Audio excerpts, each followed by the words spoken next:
ಈಗ ಕೆಲವು ಲೇಖಕರಿಂದ ಕನ್ನಡ ಶಾಲಾಧಿಸಿ ಅವರನ್ನು ಸ್ವಾಗತಿಸಿದರು. ತಮಗೆಲ್ಲರಿಗೂ ವಂದನೆಗಳು. ಸಂತ ವಿದ್ಯಾರ್ಥಿಗಳು ಅಥವಾ ನಮ್ಮ ಸ್ನೇಹ ಬಳಗದವರು ಕೂಡಿ ನಾವು ಇದನ್ನು ಕಾರ್ಯಕ್ರಮ ಮಾಡಿದ್ದೇವೆ. ಈ ಒಂದು ಕಾರ್ಯಕ್ರಮಕ್ಕೆ ಸಸಿಗೆ ನೀರು ಹಾಕುವುದರ ಮುಖಾಂತರವಾಗಿ ಈ ಕಾರ್ಯಕ್ರಮ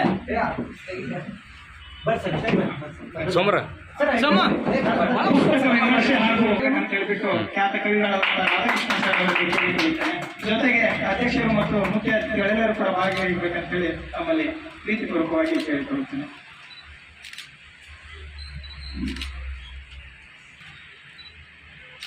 ಚಾಲನೆ ನೀಡಿದಂತ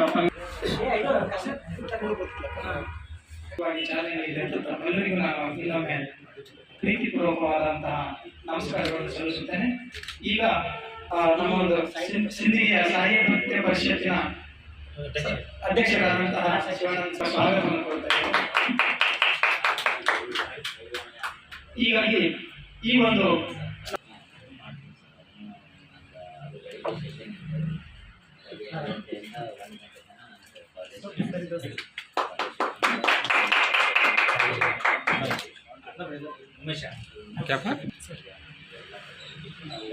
ನೈಜ ಚಿತ್ರವನ್ನ ನಮ್ಮ ಶಿವಶರಣ ಗ್ರಾಮೀಣಾಭಿವೃದ್ಧಿ ವಿವಿಧ ಸಂಸ್ಥೆಯಿಂದ ಇದೇ ಪ್ರಥಮ ಬಾರಿಗೆ ಈ ನಾಡಿನಲ್ಲಿ ಅನುಗುಣವನ್ನು ನೀವರೆಗೂ ಕೊಟ್ಟಿಲ್ಲ. ಅದನ್ನು ಪ್ರಥಮ ಬಾರಿಗೆ ಕೇರಳಕ್ಕೆ ನಾವು ಕೊಡ್ತಾ ಇದ್ದೇವೆ. ಕರ್ನಾಟಕ ಸರ್ಕಾರಕ್ಕೆ ಮಾತ್ರ. ಕರ್ನಾಟಕ ಸರ್ಕಾರವನ್ನು ಬಿಟ್ಟರೆ ಇವತ್ತು ನಾವು ಕೇರಳಕ್ಕೆ ಯಾಕೆ ಕೊಡ್ತಾ ಇದ್ದೇವೆ ಅಂದ್ರೆ ನಮ್ಮ ನಾಗಚಂದ್ರನ ನೈಜ ಚಿತ್ರ ಕೇರಳದಲ್ಲಿ ಇವತ್ತು ನಾವು ರಾಧಾಕೃಷ್ಣ ಸರ್ ಅವರಿಗೆ ನಮ್ಮ ರಾಷ್ಟ್ರೀಯ ಸಂಶೋಧನಾ ವೇದಿಕೆ ಹೊಸ ಸಂಶೋಧನೆ ಮೂಲಕ ಗುರುತಿಸಲ್ಪಟ್ಟಿರುವ ನಾಗಚಂದ್ರನ ಚಿತ್ರವನ್ನು ನಾವೆಲ್ಲ ಈಗಾಗಲೇ ನೋಡಿದ್ವಿ. ಅದಕ್ಕೆ ವ್ಯತಿರಿಕ್ತವಾಗಿರ್ತಕ್ಕಂಥ ಒಂದು ಮುಖ್ಯ ಚಿತ್ರವನ್ನು ನಾವು ಈಗಾಗಲೇ ನಾವು ಸರ್ಕಾರಕ್ಕೆ ನಾವು ತಮ್ಮ ಮುಂದೆ ನನ್ನ ಒಂದು ತಿಳಿದಷ್ಟು ಮಟ್ಟಿಗೆ ನನ್ನ ಊರಿಗೆ ತಕ್ಕಂತೆ ನಾನು ಇಲ್ಲಿ ತಮ್ಮ ಮುಂದೆ ಪ್ರಸ್ತುತಪಡಿಸಿದೆ. ಹಾಗಾಗಿ ಸಮಗ್ರವಾಗಿ ಎಲ್ಲ ಕೃತಿಯ ಒಂದು ಕವಿತೆಗಳ ಒಂದು ವಿಮರ್ಶೆ ಇನ್ನು ಮುಂದಿನ ದಿವಸಗಳಲ್ಲಿ ಆಗಲಿ ಅನ್ನುವಂಥದ್ದು ಹೇಳ್ತಾ, ಈ ಕಲ್ಲು ಶಿವಶರಣರವರ ಈ ಒಂದು ಸಾಹಿತ್ಯದ ಒಂದು ಹೀಗೆ ಇನ್ನು ಮುಂದಿನ ದಿವಸಗಳಲ್ಲಿ ಹಲವಾರು ಹಿರಿಯ ಕವಿಗಳ ಒಂದು ಮಾರ್ಗದರ್ಶನದ ಜೊತೆಗೆ ಮೂಡಿ ಬರಲಿ ಎನ್ನುವಂತಹ ಮಾತನ್ನು ಈ ಸಂದರ್ಭದಲ್ಲಿ ಹೇಳ್ತಾ, ಕವಿಯಾದಂಥವನು ಯಾವುದೇ ನೆಲೆಗೆ ಸಿಕ್ಕ ಹಾಕೊಳ್ಳುವುದಂತೆ, ಯಾವುದೇ ಕಾಲಘಟ್ಟಕ್ಕೂ ಕೂಡ ಸಿಕ್ಕ ಹಾಕಿಕೊಳ್ಳದೆ ಈ ನಾಡಿನ ಮಕ್ಕಳ ಒಂದು ಕವಿತೆ, ನಾವು ಗೆಳೆಯರು ನಾವು ಗೆಳೆಯರು ಉದಯ ಹೂವಿನ ಸುಂದರ, ನಾಳೆ ನಾವು ನಾಳೆ ಹಿರಿಯರು ನಮ್ಮ ಪರಿಸಲು ಸುಂದರ ಅನ್ನುವಂತಹ ನಾಡನ್ನು ಕೊಡುವಂತಹ ನಾಡು.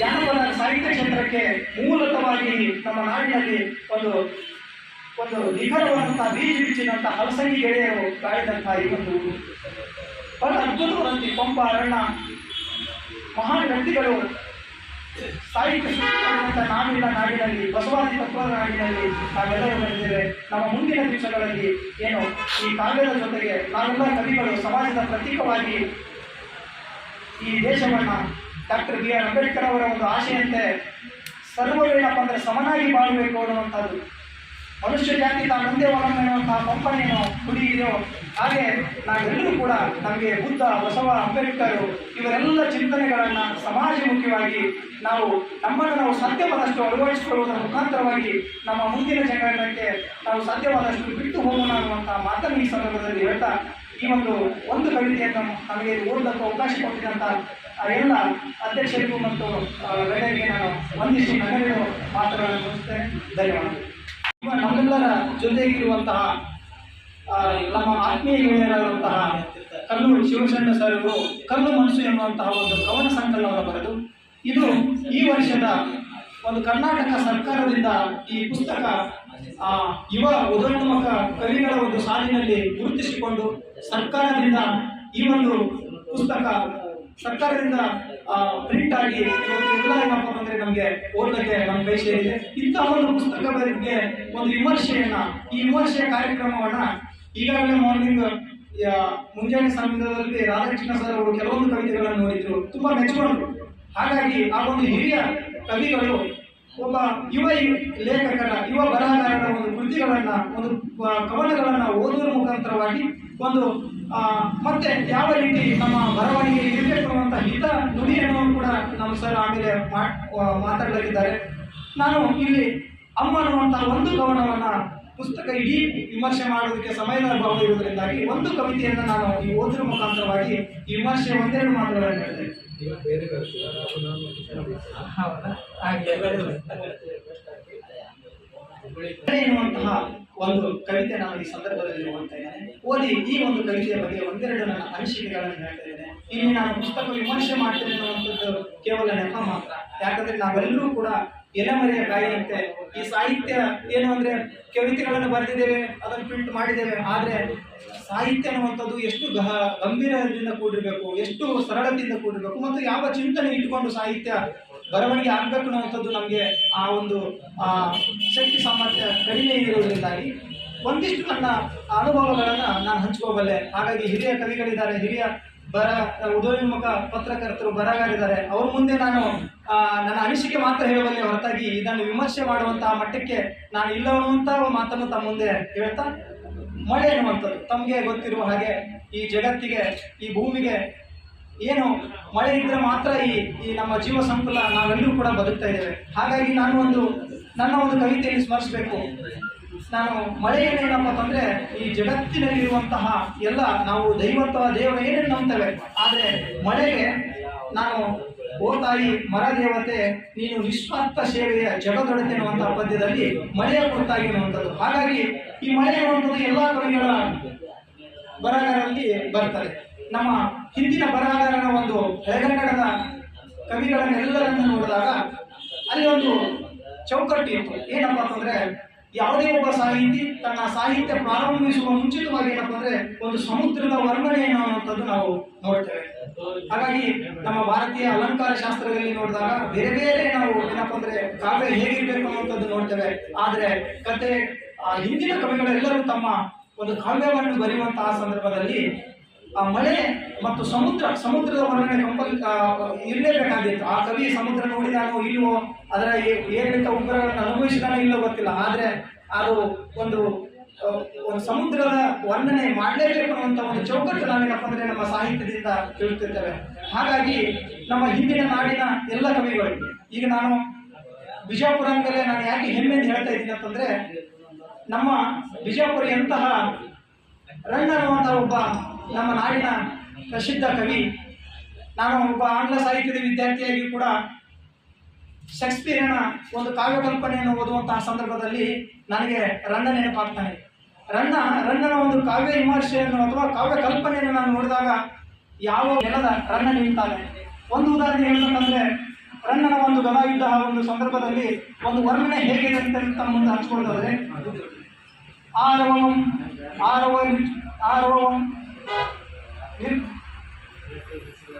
ಒಂದು ಹಳೆಗನ್ನಡದ ಪದ್ಯದಲ್ಲಿ ರಣ್ಣ ತನ್ನ ವೈಶಂಪಾವನ ಸರೋವರದ ಒಂದು ವರ್ಣನೆಯನ್ನು ಮಾಡುವಂತಹ ಸಂದರ್ಭದಲ್ಲಿ ಆರವಂ ನಿರ್ಜಿತ ಕಂಠೀರವ ನಿರಸ್ತ ಕೋಪಾರುಣ ಕೇಳಿದ ನೀರೊಳಗಿದ್ದು ಗಮನತ್ತ ನೊರ ಪತಾಕ ಅಂತ ಹೇಳ್ತಾನೆ. ಈಗ ಭೀಮ ಒಂದು ಇವನು ಯುದ್ಧ ನಡೆಯುವಂತಹ ಸಂದರ್ಭದಲ್ಲಿ ದುರ್ಯೋಧನ ವೈಶಂಪಾಯನ ಸರೋವರದಲ್ಲಿ ಅಡಿಗೆ ಕುಳಿತಿರ್ತಾನೆ. ಆ ಒಂದು ಸಂದರ್ಭದಲ್ಲಿ ವೈಶಂಪಾವನ ಅನ್ನುವಂಥದ್ದು ಏನಪ್ಪ ಅಂದ್ರೆ ತಂಪು ಸರೋವರಕ್ಕೆ ಹೆಸರಾದಂತಹ ಒಂದು ಸರೋವರ. ಆದರೆ ನಮ್ಮ ರಣ್ಣನ ಕಾವ್ಯಶಕ್ತಿ ಹೇಗಿತ್ತಂದ್ರೆ, ಆರವಂ ನಿರ್ಜಿತ ಕಂಠೀರವ ನಿರಸ್ತ ಗಣರವ ಗೋಪಾರುಣ ನೇತ್ರಂ ಕೇಳಿದ ನೀರೊಳಗಿದ್ದು ಗಮನತ್ತ ನೊರಗ ಪತಾಕಂ ಅಂತ ಹೇಳ್ತಾನೆ. ಅಂದ್ರೆ ನೀರೊಳಗಿದ್ದು ಕೂಡ ಅವ ಬೆವರುತ್ತಿದ್ದ ಅನ್ನುವಂಥದ್ದು. ಯಾಕಂದ್ರೆ ತಂಪಾದ ಸರೋವರದಲ್ಲಿ ಇವನು ಬೆವರುತ್ತಿದ್ದ ಅನ್ನುವಂತಹ ಕಾವ್ಯ ಕಲ್ಪನೆ ಇದೆಯಲ್ಲ, ಆ ಕಾವ್ಯ ಶೈಲಿ ಇದೆಯಲ್ಲ, ಬಹಳ ಅದ್ಭುತವಾದಂಥದ್ದು. ಹಾಗಾಗಿ ಈ ನೆಲದ ಈ ಹಲವಾರು ಮಹನೀಯರು ಏನಪ್ಪ ಅಂದ್ರೆ ಈ ನೆಲಕ್ಕೆ, ನಾಡಿಗೆ, ಭಾಷೆಗೆ ಒಂದು ಕಾಣಿಕೆ ನೀಡಿದ್ದಾರೆ. ಆ ಒಂದು ನಿಟ್ಟಿನಲ್ಲಿ ಈ ಒಂದು ಕಾವ್ಯ ಅನ್ನುವಂಥದ್ದು ಮಾತನ್ನು ಹೇಳ್ತಾ ಸರ್ ಅವರು ಒಂದು ಕವಿತೆಯಲ್ಲಿ ನಾನು ಓದ್ತೇನೆ. ಮಳೆ ಬಂದರೆ ಸಾಕು ನಾನು ಇಳೆಯಾಗುವೆ, ಹಾಡಿನಲ್ಲಿ ತಂಪಾಗುವೆ, ಗಾಳಿಯಲ್ಲಿ ತಂಪಾಗುವೆ. ಮಳೆ ಬಂದರೆ ಸಾಕು ನಾನು ಇಳೆಯಾಗುವೆ, ಹಾಡಿನಲ್ಲಿ ತಂಪಾಗುವೆ, ಗಾಳಿಯಲ್ಲಿ ಹಿಂಪಾಗುವೆ. ಮಳೆಗೆ ನೆನೆದರೆ ಮನ ಹಗುರ, ಮಾತು ಸುಮಧುರ. ಮಳೆಗೆ ನೆನೆದರೆ ಮನ ಹಗುರ, ಮಾತು ಸುಮಧುರ. ಮೈ ಒಡ್ಡಿ ಆಕಾಶ ಮುಖ ಮಾಡಿ ನಿಲ್ಲಲು, ಮಳೆ ಹನಿ ಮುಖದ ಮೇಲೆ ಬೀಳಲು, ಮೈ ನೆನೆಯಲು ಹಲವು ನೆನಪುಗಳು ಬರಲು, ಆ ಮಧುರ ರಸತ್ತಾದ ಕ್ಷಣಗಳ ನೆನಪು ಬರಲು ಮೈ ರೋಮಾಂಚನ. ಇಲ್ಲಿ ಯುವ ಕವಿ ತನ್ನ ಅನುಭವ ನೋಡಿ ಹೇಗೆ ಇದೆ ಅಂತಂದರೆ ತನ್ನ ಒಂದು ಪ್ರಾಥಮಿಕವಾದಂತಹ ಅನುಭವವನ್ನು ಸರಳ ಭಾಷೆಯಲ್ಲಿ ಹೇಗೆ ಕಟ್ಟಿ ಕುಡಿತಾನೆ ಅನ್ನುವಂಥದ್ದು ಬಹಳ ನಾವು ಇಲ್ಲಿ ನೋಡುವಂಥದ್ದು. ನರನಾಡಿಗಳಲ್ಲಿ ಮಳೆಯ ಸಿಂಚನ ಕಂಪಿಸಿ ನನ್ನ ಹದಗೊಳಿಸಿತು ಮೈಮ. ಹೇಗೆ ಕವಿ ಅಲ್ಲಿ ಕೂಡ ಏನಪ್ಪ ಅಂದ್ರೆ ಪ್ರಾಸಬದ್ಧವಾಗಿ ಕೂಡ ಏನಪ್ಪ ಅಂದರೆ ಈ ಕವಿತೆಯಲ್ಲಿ ಅವರು ಬರೆಯಲು ಪ್ರಯತ್ನ ಮಾಡಿದ್ದಾರೆ.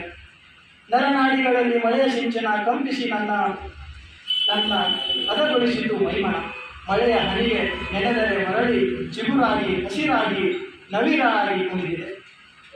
ಕವಿ ತನ್ನ ಮಳೆಯನ್ನ ಏನೆಲ್ಲ ಆಗ್ತದೆ ಈ ಸೃಷ್ಟಿಗೆ, ಮಳೆಯಿಂದ ಏನೆಲ್ಲ ಆಗ್ತದೆ ಅನ್ನುವಂಥ ಬದಲಾವಣೆ ಅನ್ನುವಂಥದ್ದು, ಈ ಭೂಮಿಯನ್ನು ನಾವು ತಾಯಿಗೆ ಹೋಲಿಸ್ತಾ ಇದ್ದೇವೆ, ಹಾಗಾಗಿ ಈ ಏನೆಲ್ಲ ಬದಲಾವಣೆ ಆಗ್ತದೆ ಅನ್ನುವಂಥದ್ದು ಅದೇ ಮುಂದೆ ಹೇಳ್ತಾ ಅವರು ಥಕ್ ಥೈ ಥಕ್ ಥಕ್ ಎಣ್ಣೆ ಮನ. ಮಳೆಗೆ ಏನೆಲ್ಲ ಆಗಿ ತನ್ನ ರಸವತ್ತಾದಂತಹ ಅನುಭವಗಳ ಜೊತೆಗೆ ಮೈ ಹೇಗಂತಂದ್ರೆ ತೈ ತಕ್ ತಕ್ ಎಣ್ಣಿ ನನ್ನ ಮನ, ಮಳೆ ಹಿಡಿತಕ್ಕೆ ನನ್ನಿ ಮನಸ್ಸು ಸೋತೇ ಹೋಗಿದೆ ಅನ್ನುವಂಥದ್ದು. ಹಾಗೆ ಮಳೆಯ ಹನಿಯು ಕೆನ್ನಿಗೆ ಮುತ್ತಿಡಲು ಮುಖ ಕೆಂಪಾಗಿ ಕಣ್ಣು ಮುಚ್ಚಿ ಮನಸ್ಸುಗಳ ಕುದುರಕೊಂಡು ನನ್ನಿ ಮನ ಮೈ ಮನವು ಮುದುಡಿದ ಹೂ ಮತ್ತೆ ಅರಳಿದೆ ಹೂವಿನಂತೆ. ಮಳೆ ನೋಡಿದಂತಹ ಕವಿಗೆ ಏನೆಲ್ಲ ಆಗ್ತದೆ ಅನ್ನುವಂಥ ಒಂದು ಪ್ರಾಥಮಿಕವಾದಂತಹ ಒಂದು ಸರಳ ಭಾಷೆಯಲ್ಲಿ ಹೇಗೆ ಅವರು ಒಂದು ಕಾವ್ಯದಲ್ಲಿ ಕಟ್ಟಿಕೊಡ್ತಾರೆ. ಅಂದರೆ ಸ್ನೇಹಿತರೆ, ಕಾವ್ಯ ಹುಟ್ಟುವುದೇ ಹೇಗೆ? ಯಾಕಂದರೆ ನಾವು ಇವಾಗ ಪ್ರಸಿದ್ಧ ಕವಿಗಳ ಒಂದು ಕೃತಿಗಳನ್ನು ನಾವೇನಾದರೂ ಇವತ್ತು ಅವರ ಮೊದಲ ಸಂಕಲನ ಏನಾದರೂ ನೋಡಿದರೆ ಅಲ್ಲಿಯೂ ಕೂಡ ಏನಪ್ಪ ಅಂತಂದರೆ ಒಂದು ಕಾವ್ಯ ಹುಟ್ಟುವಂಥದ್ದು ಮೊದಲಿಗೆ ಏನಪ್ಪ ತಮ್ಮ ಪ್ರಾಥಮಿಕ ಅನುಭವದ ಒಂದು ಸರಳ ಭಾಷೆಯಲ್ಲಿ. ಹಾಗೆ ಈ ಮಳೆ ಎನ್ನುವಂತಹ ಕವಿತೆಯಲ್ಲಿಯೂ ಕೂಡ ಈ ಲೇಖಕರಾದಂತಹ ಕಲ್ಲೂರು ಶಿವಶರಣ ಸರ್ ಅವರು ಕಟ್ಟಿಕೊಟ್ಟಿದ್ದಾರೆ. ಮಳೆಗೆ ಇಳಿಗೆ ನೆಂಟು ಕಲಿಸಿದೆ ಸೃಷ್ಟಿಗೆ ನನ್ನ ದೃಷ್ಟಿ, ಗಂಟು ಹಾಕಿದೆ ಭಾಷೆಗೆ ನಮಿಸುವೆ ನಿತ್ಯ ಶ್ರಮಿಸುವೆ ಸತ್ಯ. ಕವಿ ತನ್ನ ಕೊನೆಯ ಆ ಕವಿಯ ಒಟ್ಟು ಆಶಯ, ಆ ಕವಿತೆಯ ಒಟ್ಟು ಆಶಯ ಏನಿದೆ ಅಂತಂದರೆ ಮಳೆಗೆ ಇಳಿಗೆ ನಂಟು ಕಲಿಸಿದ ಸೃಷ್ಟಿಗೆ ನನ್ನ ದೃಷ್ಟಿಗೆ. ನೋಡಿ ಹೇಗೆ ಅಲ್ಲಿ ಒಂದಕ್ಕೊಂದು ಶಬ್ದಗಳನ್ನು ಜೋಡಿಸಿದ್ದಾರೆ ಅಂದರೆ ಸೃಷ್ಟಿಗೆ ನನ್ನ ದೃಷ್ಟಿಗೆ. ಅವರ ಒಂದು ಕಲ್ಪನೆ ಹೇಗೆ ಈ ಮಳೆಯನ್ನು ನೋಡುವ ಮುಖಾಂತರವಾಗಿ ಮಳೆ ಮತ್ತು ಸೃಷ್ಟಿ ಎನ್ನುವಂಥದ್ದು ಹೇಗೆ ಅದಕ್ಕೆ ಜೋಡಿಸಿ ಗಂಟು ಹಾಕಿದ ಭಾಷೆಗೆ ಅದು ಎಷ್ಟು ಅದ್ಭುತವಾದಂಥದ್ದು. ಮಳೆ ಸೃಷ್ಟಿ ಇದರ ಜೊತೆಗೆ ಒಂದು ಕ್ರಿಯಾತ್ಮಕವಾಗಿ ಒಂದು ಚಲನೆಯ ರೂಪದಲ್ಲಿ ಭಾಷೆ ಎನ್ನುವಂಥದ್ದು ತಗೊಂಡು ಬರ್ತಾರೆ. ಇವಿದ್ದಾಗ ಮಾತ್ರ ಈ ಸೃಷ್ಟಿ ಸಮಸೃಷ್ಟಿ ಆಗುವಂತಹ ಒಂದು ಸಂದರ್ಭ. ಹಾಗಾಗಿ ನಮಿಸುವೆ ನಿತ್ಯ ಶ್ರಮಸುವೆ ಸತ್ಯ. ಆ ಕವಿಯಲ್ಲಿರುವಂತಹ ನಮಿಸುವೆ ನಿತ್ಯ ನಾವು ಎಲ್ಲ ದೇವರ ಎಷ್ಟೆಷ್ಟು ನಾವು ಕಲ್ಪನೆ ಮಾಡ್ಕೊತೇವೆ. ಆದರೆ ಯುವ ಕವಿಗಳಾದಂಥ ಕಲ್ಲೂರು ಸರ್ ಅವರು ನಮಿಸುವುದು ಯಾರನ್ನಂತಂದರೆ ಈ ಸೃಷ್ಟಿಗೆ ಮತ್ತು ಮಳೆಗೆ. ಇದು ಬಹಳ ಆದಂಥ ಒಂದು ಪದ್ಯದ ಕೊನೆಗೆ ಕೊಡುವಂಥ ಮೆಸೇಜ್ ಏನಿದೆಯಲ್ಲ ಬಹಳ ಅದ್ಭುತವಾದಂಥದ್ದು. ನಮಿಸುವೆ ನಿತ್ಯ ಶ್ರಮಿಸುವೆ ಸತ್ಯ. ನಮಿಸುವುದು ಜೊತೆಗೆ ಇದು ಮತ್ತೆ ಅವರು ಏನಪ್ಪ ಅಂದರೆ ಬಸವಣ್ಣನ ಕಾಯಕ ತತ್ವವನ್ನು ಮತ್ತೆ ತಗೊಂಡು ಬರ್ತಾರೆ. ನಮಿಸುವುದರ ಮುಖಾಂತರವಾಗಿ ಕೇವಲ ನಾವು ನಮಿಸುವುದು ಅಷ್ಟೇ ಅಲ್ಲ, ನಾನು ಏನು ಮಾಡ್ತೇನೆ ಅಂತಂದರೆ ಶ್ರಮಿಸ್ತೀನಿ. ಈ ಕಾವ್ಯ ಈ ಒಂದು ಸೃಷ್ಟಿಯನ್ನು ಸಮಾಧಾನವಾಗಿದ್ದಾಗೆ ಈ ಸಮಾಜಕ್ಕೆ ಈ ನೆಲಕ್ಕೆ ಈ ಎಲ್ಲದಕ್ಕೂ ಕೂಡ ಏನಪ್ಪ ಅಂತಂದರೆ ನಾನು ಶ್ರಮಿಸುವೆ ಎನ್ನುವಂತಹ ಒಂದು ಶ್ರಮಜೀವಿಯ ಒಂದು ಕಲ್ಪನೆಯನ್ನು ಬಸವಾದಿ ತತ್ವಗಳ ಒಂದು ಕಾಯಕದ ದೃಷ್ಟಿಯನ್ನು ಏನಪ್ಪ ಅಂದರೆ ಕೊನೆಗೆ ಅವರ ಕಾಯಕದ ತತ್ವದ ಹಾಗೆ ಇಲ್ಲಿ ಈ ಒಂದು ಪದ್ಯದ ಕೊನೆಗೆ ಕೊಡ್ತಾ ಇದ್ದಾರೆ. ಹಾಗಾಗಿ ಇವರು ಬರುವಂತ ನೋಡಿ ನಾನು ಒಂದೇ ಒಂದು ಪದ್ಯದಲ್ಲಿಯೇ ಇಷ್ಟು ಆದಂತಹ ಅದ್ಭುತವಾದಂತಹ ಒಂದು ಸತ್ವವಾಡಿಗೆ ಇಂತಹ ಒಂದು ಸತ್ವ ಇದ್ದಂತಹ ಕವಿಗಳು, ಇಂತಹ ಒಂದು ಸತ್ವ ಇದ್ದಂತಹ ಕವಿತೆಗಳು ಹೆಚ್ಚು ಪ್ರಚಾರದ ಜೊತೆಗೆ ನಮ್ಮೆಲ್ಲರ ಬರಹಗಾರರ ಜೊತೆಗೆ ಮುಂದೆ ಬರಬೇಕು ಅನ್ನುವಂಥ ನನ್ನ ಸವಿಲಾಚೆ. ಇದು ಬಹಳ ಅದ್ಭುತವಾದಂಥ ಮಳೆ ಎನ್ನುವಂಥದ್ದೇ ಕವಿತೆಯಲ್ಲಿ ಇಷ್ಟು ಅದ್ಭುತವಾದಂಥ ಕೊಡುಗೆ ಕೊಟ್ಟು ಕೊನೆಗೆ ಅವರು ಈ ನಾಡು ನುಡಿಯನ್ನು ಇಲ್ಲಿ ಮತ್ತೆ ನೋಡೋರು ನಾಡು ನುಡಿ ಸೃಷ್ಟಿ ಇದು ಬಂದಾಗ ಮತ್ತೆ ನನಗೆ ಪಂಪ ನೆನಪಾಗ್ತಾನೆ. ಪಂಪನೂ ಕೂಡ 10ನೇ ಶತಮಾನದಲ್ಲಿ ಕೊಟ್ಟಂತಹ ಕಲ್ಪನೆ ಹೇಗಿದೆ ಅಂತಂದರೆ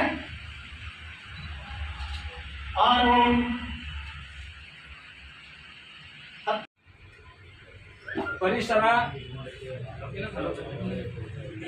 ಕವಿತೆಗಳನ್ನ ಕಲ್ಲು ಮನುಷ್ಯನ ಕೃತಿಯಲ್ಲಿ ಕವಿ ಕಲ್ಲೂರು ಶಿವಶರಣ ಅವರು ಬರೆದಿದ್ದಾರೆ ಅಂತಕ್ಕಂಥ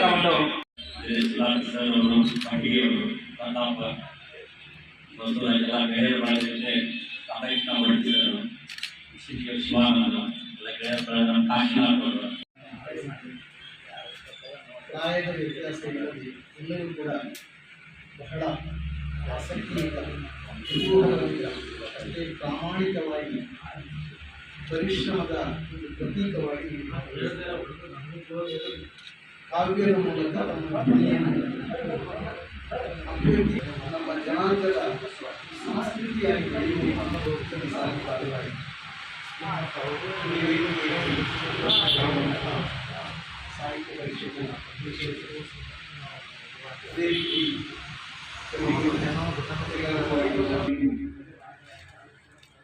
ಅನುಭವಿಸಿದಂತಹ ಆ ಅನುಭವಕ್ಕೆ ಕಾರಣಕರ್ತರಾದಂತಹ ನಮ್ಮ ಆತ್ಮೀಯರಾದ ಶ್ರೀ ಕಲ್ಲಪ್ಪ ಶಿವಶರಣರಿಗೆ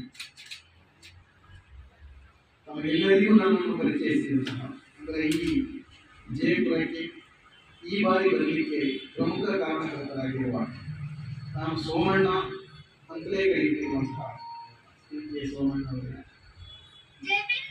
ಈ ಒಂದು ಸಂಸ್ಥೆ ಪತ್ರಿಕಾಲಯ ಇರ್ಬೋದು ಅಥವಾ ಸಮಾನ ಮನಸ್ಕರ ಒಕ್ಕೂಟ ಇರ್ಬೋದು, ಈ ಸಂಸ್ಥೆಯ ಎಲ್ಲ ಸಂಬಂಧಪಟ್ಟಂತಹ ಎಲ್ಲ ಸಹೃದಯರಿಗೆ ಮತ್ತೊಮ್ಮೆ ವಂದಿಸುತ್ತಾ, ಸುಳ್ಳು ಪಳ್ಳು ಭರವಸೆಗಳ ನಡುವೆ ಕಂಡಿರ ನೀವು ಕಂಡಿರ ಬಸವನೆಂಬ ಶಕ್ತಿ ಕೈ ಮುಗಿದು ಎತ್ತಿ ಎದೆಯಾಳದಲ್ಲಿ ಹೊತ್ತು 3 ಹೊತ್ತು ನೆನೆಯುವೆ. ವೈಭೋಗ ತೊರೆದು ಸಮಾಜದ ಒಳಿತಿಗೆ ನಿತ್ಯ ನಿರಂತರ ದುಡಿದು ಜಗದೊಳು ನಿರ್ಮಿಸಿ ಸೃಷ್ಟಿಸಿದೆ ಸಮಾನತೆ. ಗೂಡನ್ನು ಎಲ್ಲ ಮನಗಳಲ್ಲಿ ಬಿತ್ತಿ ಅಮರವಾದಿ ಬಸವಣ್ಣ ಅಣ್ಣ ಬಸವಣ್ಣ. ಸೋಮಾರಿ ಜನರಿಗೆ ಕಾಯಕವೇ ಕೈಲಾಸದ ಪಾಠ ಹೇಳಿದೆ. ನಿನ್ನ ವಚನಗಳು ವಚನವಾಗುತ್ತಿಲ್ಲ. ಬಡವರು ದೀನದಲಿತರು ನಿನ್ನ ಭಕ್ತರು, ಶ್ರೀಮಂತರು ಬಂಡವಾಳಶಾಹಿಗಳು. ನಿನ್ನ ಮರೆತವರು ಜನ ಮರಳು ಜಾತ್ರೆ ಮರಳು. ರಾತ್ರಿ ಅಮಲು ತುಂಬಿಕೊಂಡ ರಾಜಕೀಯ ಪುಡಾರಿಗಳು ದೇಶವನ್ನು ಅಧೋಗತಿಗೆ ತಳ್ಳುತ್ತಿದ್ದಾರೆ. ಕಳಬೇಡ ಕೊಲಬೇಡ ಎಂದವನು ನೀನು. ಸುಳ್ಳು ಹೇಳಿ ಆಶ್ವಾಸನೆ ನೀಡಿ ಮುಂದುವರಿದರು ನೂರಾರು ಜನ. ನಿನ್ನ ಮರೆತಿಹರು ಜಗದ ದಾರಿದೀಪ ಬಸವ ನೀನು. ನಿನ್ನ ಹೆಸರಲ್ಲಿ ಬಸವಿಯಾದ ರಾಜಕಾರಣಿಗಳು ವಿಧಾನಸೌಧ ಸೌಧಗಳ ಮೇಲೆ ಶ್ರೀಮಂತರ ಸೌಧ. ಈ ಜಗದ ಸೋಜಿಗ ಅಣ್ಣ ಬಸವಣ್ಣ ಮತ್ತೆ ಹುಟ್ಟಿ ಬಾ ಕೂಡಲ ಸಂಗನ ಶರಣರ ಮನೆ ಮನದಲ್ಲಿ. ನಮಸ್ಕಾರ. ನಾವು ಚಿಕ್ಕವರಿದ್ದಾಗ ನಮಗೆ ಒಂದು ರಸಾವೃತ ರಚನೆಯಾಗಿ ನಮಗೆ, ಆದರೆ ಮತ್ತೆ ಬೆಳವಣಿಗೆ ಹಂತದಲ್ಲಿ ಅಥವಾ ನಾವು ಬೆಳೆಯುತ್ತಾ ಹೋದಂತೆ ನಮ್ಮ ಅಧ್ಯಯನ ಮತ್ತು ಅನುಭವ ಹೆಚ್ಚಾದಾಗ ಅದು ಮತ್ತೆ ನಮ್ಮನ್ನು ಚಿಂತನೆಗೆ ಹಂಚಿರ್ತದೆ, ಆಲೋಚನೆಗೆ ಹಂಚಿರ್ತದೆ, ನಮ್ಮ ಭಾವನೆಗಳಿಗೆ ಒಂದು ವಿಶೇಷವಾದಂತಹ ಒಂದು ರೂಪ. ಅನುಭವ ಮತ್ತು ಅನುಭವ ಈ 3 ನೆಲೆಗಳಲ್ಲಿ ನಾವು ಗಮನಗಳನ್ನು ಪರಿಗಣಿಸಬೇಕಾಗಿದೆ. ಇಂತಹ ಗಮನಗಳು ಮನುಷ್ಯನ ಸರಿಯಾಗಬೇಕಾಗಿದೆ. ನಮ್ಮ ಪರಿಸರದಲ್ಲಿ ಸಾಹಿತ್ಯಿಕವಾಗಿ ಸಾಂಸ್ಕೃತಿಕವಾಗಿ ಅವರ ಹೆಸರುವಾಸಿ ಅನ್ನುವಂಥ ಒಂದು ಸ್ಥಳ. ನಾವೆಲ್ಲ ಕರಾವಳಿಗಳು ಡೈರೆಕ್ಟ್ ಸಿಟಿಗೆ ಬಂದಾಗ ಒಂದು ಅದ್ಭುತವಾದಂಥ ವಿಸ್ಮಯಗಳು ನಾವು ಕಾಣಲಿಕ್ಕೆ ಸಾಧ್ಯ. ಇಲ್ಲಿನ ಕವಿಗಳು, ಕಲೆಗಾರರು ಇವರೆಲ್ಲ ಬಹಳಷ್ಟು ಉದ್ದೇಶೀಯರು ನಾನು ಭಾವಿಸ್ತಾ ಇದ್ದೇನೆ. ಈಗ ನಮ್ಮ ರಾಯರು ವಾಚಿಸಿದ್ರು ಈ ಕರ್ನಾಟಕದ ದರ್ಶನ. ಆ ದರ್ಶನವನ್ನು ನೋಡುವಂತಹ ಒಂದು ಶಕ್ತಿ, ಅದನ್ನು ನೋಡುವಂತಹ ಒಂದು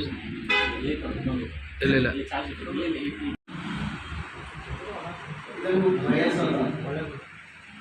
ಅಂದರೆ ಇಂತಹ ಒಂದು ಆತ್ಮೀಯರು ಕೊಡುವಾಗ ಅದನ್ನು ಸ್ವೀಕರಿಸುವುದು ಹೇಗೆ ಎನ್ನುವಂಥ ಒಂದು ಗೊಂದಲ ನಡೆಯುವಾಗ ಬಹಳ ಪ್ರೀತಿಯಿಂದ ಇವರೆಲ್ಲ ಸನ್ಮಾನಿಸಿದರು.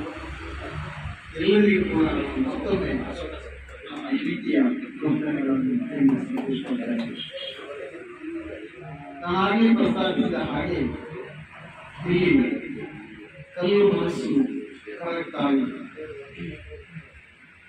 ಕಲ್ಲು ಮನಸ್ಸನ್ನು ಕರಗಿಸುವಂತಹ ಒಂದು ಶಕ್ತಿ ನಮ್ಮ ಕವಿತೆಗಿದೆ, ಕಾವ್ಯದ ಅಭಿವೃದ್ಧಿ ಮಾಧ್ಯಮಕ್ಕಿದೆ.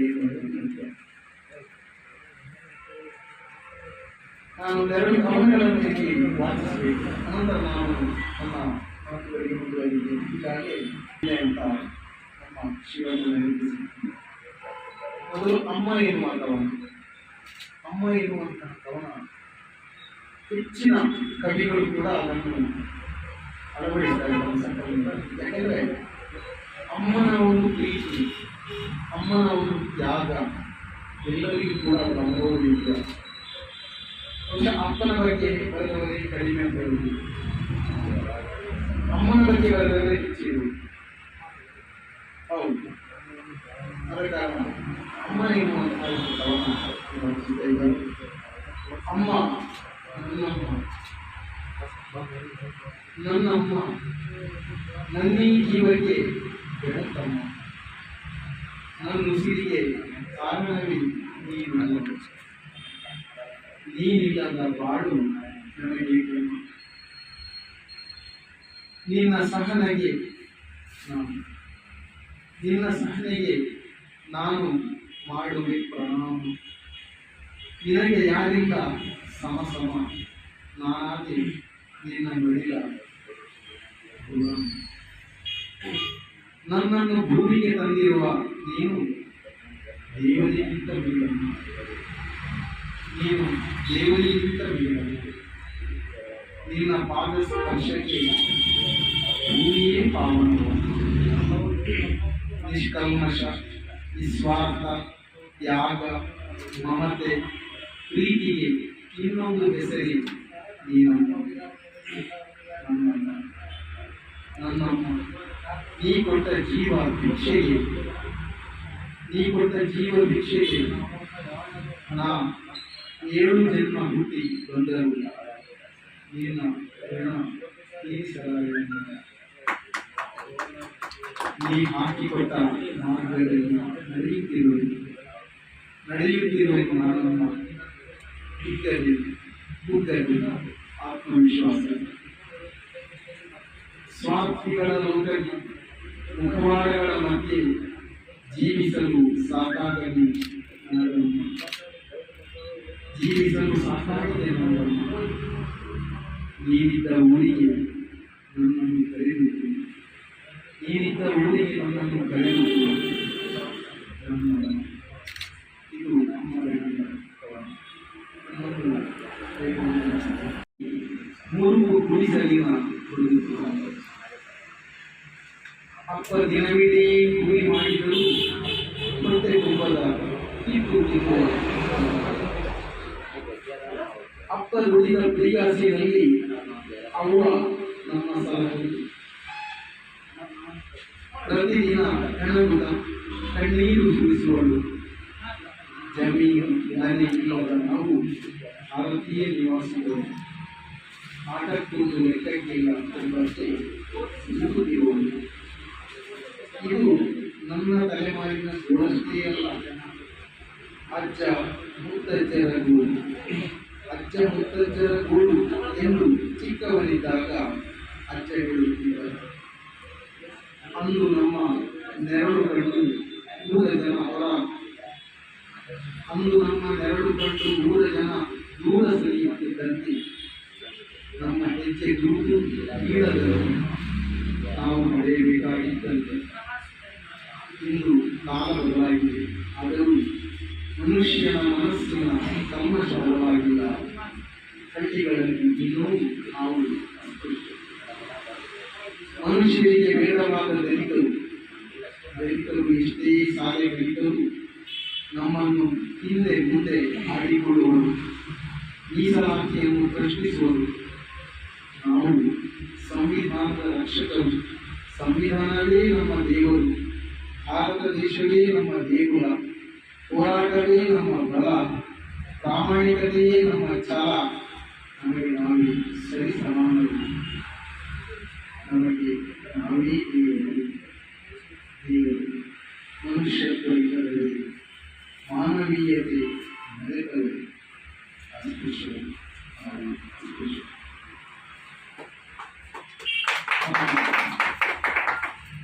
ಸಮಕಾಲೀನ ಬದುಕಿಗೆ ಕನ್ನಡಿ ಹಿಡಿಯುವಂಥ ವರ್ತಮಾನದ ಅವ್ಯವಸ್ಥೆಯ ವಿರುದ್ಧ, ವರ್ತಮಾನದ ಕವನಗಳ ವಿರುದ್ಧ, ವರ್ತಮಾನದ ಅಸಮಾನತೆಯ ವಿರುದ್ಧ ವರ್ತಮಾನದ ಅಮಾನವೀಯತೆಯಿಂದ ನಾವು ಕಾವ್ಯ ಸೃಷ್ಟಿಸಬೇಕಾಗಿದೆ. ಇದು ಕವಿಗಳ ನಿರ್ದೇಶನ. ಇಲ್ಲಿ ಈ ಕವನಗಳನ್ನೆಲ್ಲ ಈಗಾಗಲೇ ಕವಿಗೊತ್ತಿದ್ದು ಪ್ರಸ್ತುತಪಡಿಸಿದಂತಹ ಕವನಗಳು ಕೂಡ ಇಲ್ಲಿವೆ. ಸೋಮಣ್ಣ ಅವರು ಕವನವನ್ನು ಪ್ರಸ್ತುತಪಡಿಸಿದ್ದಾರೆ ಮತ್ತು ಇನ್ನೊಬ್ಬರಿಗೆ ಅವರು ಮಾತಾಡಿದ್ದಾರೆ. ಪರಶುರಾಮ ಶಿವಶರಣ ಅವರು ಕೂಡ ಕವನಗಳನ್ನು ಮಂಡಿಸಿದ್ದಾರೆ.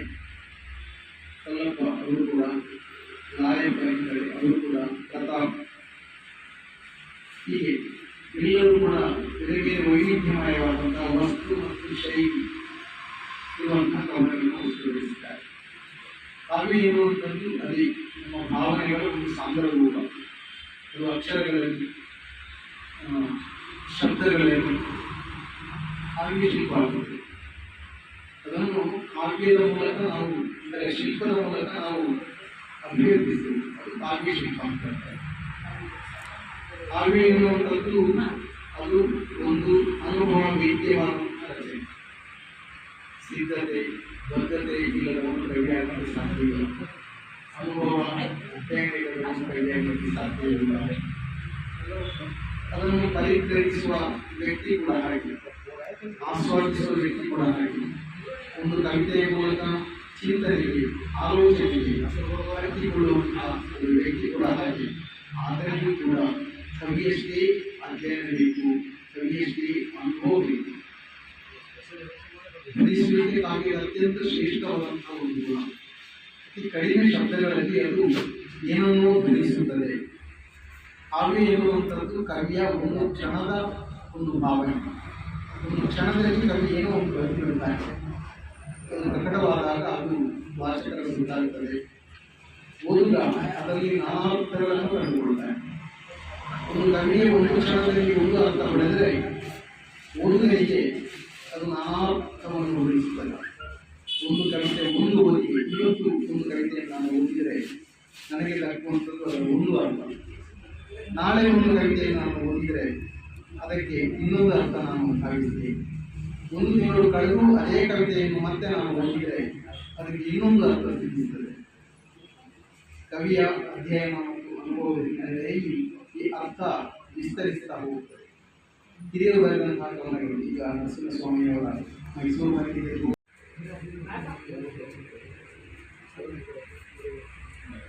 ಹೌದು, ಅವರ ಒಂದು ಕವನದಂತಹ ರೀತಿ ಇವತ್ತಿನ ಕಾಲಘಟ್ಟಕ್ಕೆ ಏನು ಹೇಳಬೇಕು ಕವಿ, ಅದು ಮುಖ್ಯ ಅದರಲ್ಲಿರುವಂಥದ್ದು.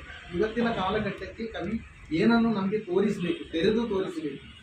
ಅವರ ಆ ದರ್ಶನ ಏನು, ಅವರ ಸೂಕ್ಷ್ಮತೆ ಏನು, ಅವರು ಯಾವ ರೀತಿಯಲ್ಲಿ ಆ ಕವನ ಕೇವಲ ಕವನ ಅಲ್ಲ, ಇದು ದಾರ್ಶನಿಕವಾದಂತಹ ಒಂದು ವಿಚಾರ ಅದನ್ನು ಕುದಿದೆ. ಬಹಳ ದೀರ್ಘವನ, ಬಹಳ ಸುದೀರ್ಘವಾದಂತಹ ಕವನ. ಆ ಕವನದಲ್ಲಿ ನಾವು ಅಳವಡಿಸಿರುವ ಹೀಗೆ ಕಾವ್ಯ ಎನ್ನುವಂಥದ್ದು ಬೌದ್ಧಿಕ ಕ್ರಿಯೆ, ಒಂದು ಬೌದ್ಧಿಕವಾದಂತಹ ಕ್ರಿಯೆ. ಕಾವ್ಯ ಹೃದಯದಲ್ಲಿ ಹುಟ್ಟಬೇಕು. ಹೃದಯದಲ್ಲಿ ಹುಟ್ಟಿದ ಕಾವ್ಯ ಮನಸ್ಸಿನಲ್ಲಿ ಬೆಳಿಬೇಕು. ಹೃದಯದಲ್ಲಿ ಹುಟ್ಟಿದ ಕಾವ್ಯ ಮನಸ್ಸಿನಲ್ಲಿ ಬೆಳಿಬೇಕು. ಭಾವದಲ್ಲಿ ಹುಟ್ಟಿದ ಕಾವ್ಯ ಬುದ್ಧಿಯಲ್ಲಿ ಬೆಳಿಬೇಕು. ಅದು ಕಾವ್ಯದ ಕುರಿತಾದಂತಹ ಒಂದು ನಿರ್ವಚನ. ಕಾವ್ಯ ಆಗಲಿ, ಕಥೆ ಆಗಲಿ, ಅಥವಾ ಬೇರೆ ಯಾವುದೇ ಪ್ರಕಾರವಾಗಿ ಅದು ಸಮಾಜಕ್ಕೆ ಒಂದು ಸಂದೇಶ ನೀಡಬೇಕು. ಸಮಾಜದ ಹಿತವನ್ನು ಬಯಸುವುದೇ ಸಾಹಿತ್ಯ. ಸಮಾಜದ ಹಿತವನ್ನು ಬಯಸುವಂತಹ ಒಂದು ಪರಿಕಲ್ಪನೆ ಅಥವಾ ಕ್ರಿಯಾತ್ಮಕವಾದಂತಹ ಒಂದು ಚಟುವಟಿಕೆ ಸಾಹಿತ್ಯ ಎನ್ನುವ ಆ ವಿಚಾರ. ಸಾಹಿತ್ಯ ಅಂದರೆ ಹಾಗೆ ಹಿತವನ್ನು ಬಯಸುವಂಥದ್ದು. ಯಾವ ಹಿತವನ್ನು ಬಯಸುವಂಥದ್ದು? ನಮ್ಮ ಇವತ್ತಿನ ಪ್ರಸ್ತುತ ಕಾಲಘಟ್ಟದಲ್ಲಿ ನಮಗೆ ನಾವು ಎದುರಿಸುತ್ತಿರುವಂತಹ ಸಮಸ್ಯೆಗಳು ಮತ್ತು ಜ್ವಲಂತವಾದಂತಹ ಕೆಲವು ನಿದರ್ಶನಗಳು, ನಮ್ಮ ಬದುಕಿನ ಬಗ್ಗೆ, ನಮ್ಮ ಅಸ್ತಿತ್ವದ ಬಗ್ಗೆ ಅದು ಹೇಳಬೇಕು. ಹಾಗಾಗಿ ಇನ್ನೊಬ್ಬನಿಗೆ ನಾಟುತ್ತದೆ. ಒಂದು ಮಗುವಿನ ಬಗ್ಗೆ, ಒಂದು ತಾಯಿಯ ಬಗ್ಗೆ, ಅಥವಾ ಇಡೀ ಕರ್ನಾಟಕ ದರ್ಶನದ ಬಗ್ಗೆ ನಾವು ಹೇಳುವಾಗ ಅದು ನಮಗೆ ಮತ್ತು ನಮ್ಮ ಹೃದಯವನ್ನು ಆರ್ದ್ರಗೊಳಿಸಿದೆ, ನಮ್ಮ ಚಿಂತನೆಗೆ ಹಚ್ಚಿದೆ. ಅದು ಕಾವ್ಯವಾಗಿದೆ. ಅಂತಹ ಕಾವ್ಯ ನಿರ್ಮಿತಿಯ ಒಂದು ಪರಿಸರದಲ್ಲಿ ಇವತ್ತು ನಾನಿಲ್ಲಿ ಬಂದಿದ್ದೀನಿ. ನನಗೆ ಬಹಳ ಸಂತೋಷ ಆಗಿದೆ.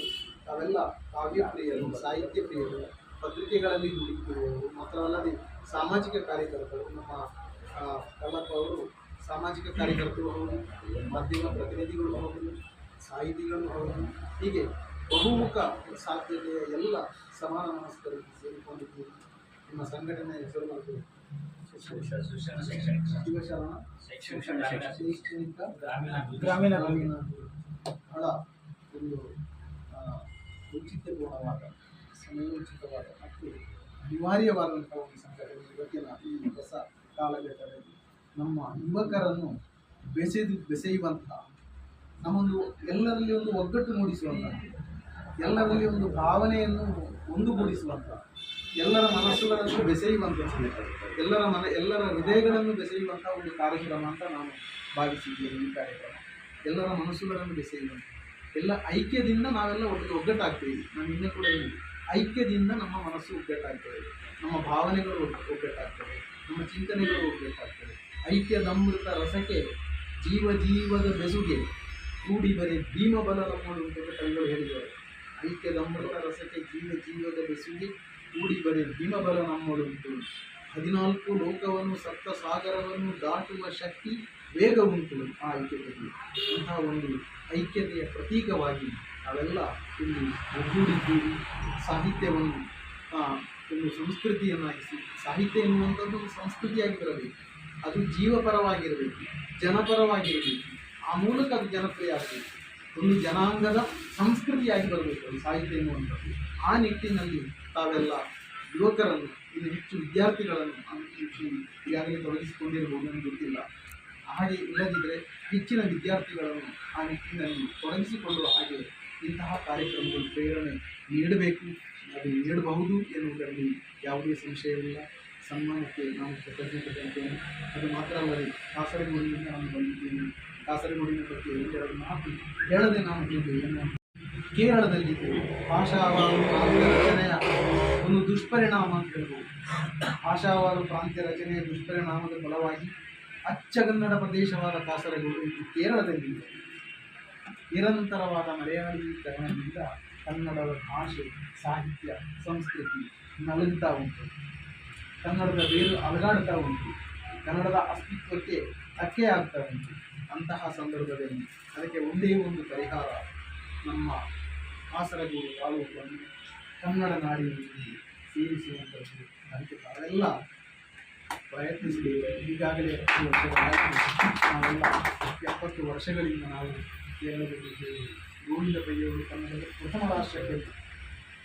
ಅವರು ಹೇಳ್ತಾರೆ, ತನ್ನ ಮರೆಯ ಕಂಪನರಿಯ ದದನೆ ಹೊರಗೆ ಹುಡುಕುವ ಮೃಗದ ಸೇಡು ನಮ್ಮ ಪಾಡು, ಪರರ ನುಡಿಗೆ ನುಡುಕುವ.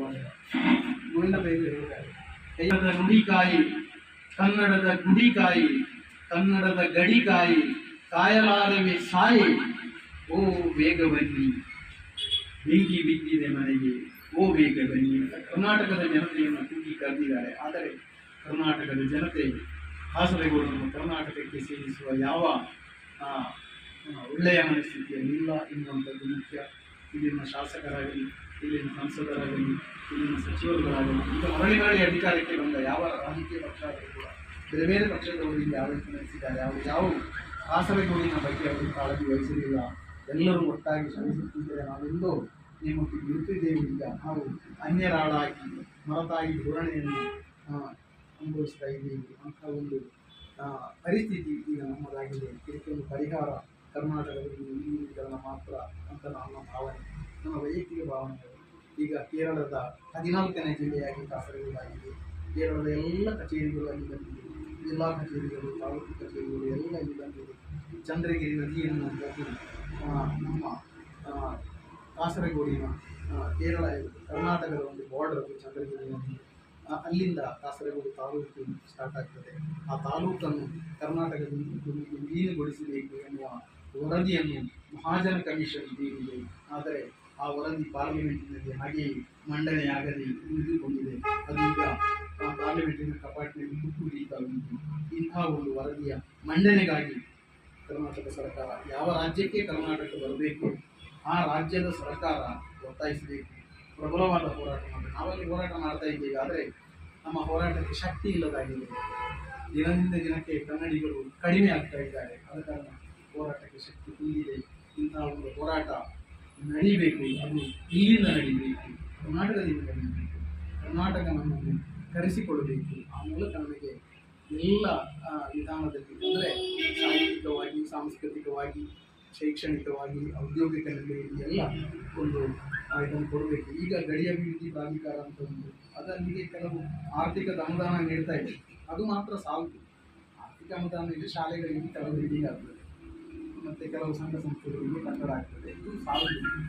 ನಮ್ಮ ಮೂಲಭೂತವಾದ ಸಮಸ್ಯೆಗೆ ಸ್ಪಂದಿಸಬೇಕು ಕರ್ನಾಟಕ ಸರ್ಕಾರ ಅಂತ ಹೇಳ್ತಾ ಇಂಥ ಒಂದು ಅವಕಾಶವನ್ನು ಒದಗಿಸಿಕೊಟ್ಟಾಗಿ ಹೀಗೆ ಮಾತನಾಡಲಿಕ್ಕೆ ಮತ್ತು ನಿಮ್ಮ ಎಲ್ಲ ಮುಖದರ್ಶನ ಮತ್ತು ಎಲ್ಲರ ಹೃದಯವನ್ನು ಅರಿಯಲಿಕ್ಕೆ, ಎಲ್ಲರ ಭಾವನೆಗಳನ್ನು ಅರಿತುಕೊಳ್ಳಲಿಕ್ಕೆ ಒಂದು ಒಳ್ಳೆಯ ಅವಕಾಶವನ್ನು ನಮಗೆ ವಂದಿಸುತ್ತಾ ನನ್ನ ಮಾತುಗಳಿಗೆ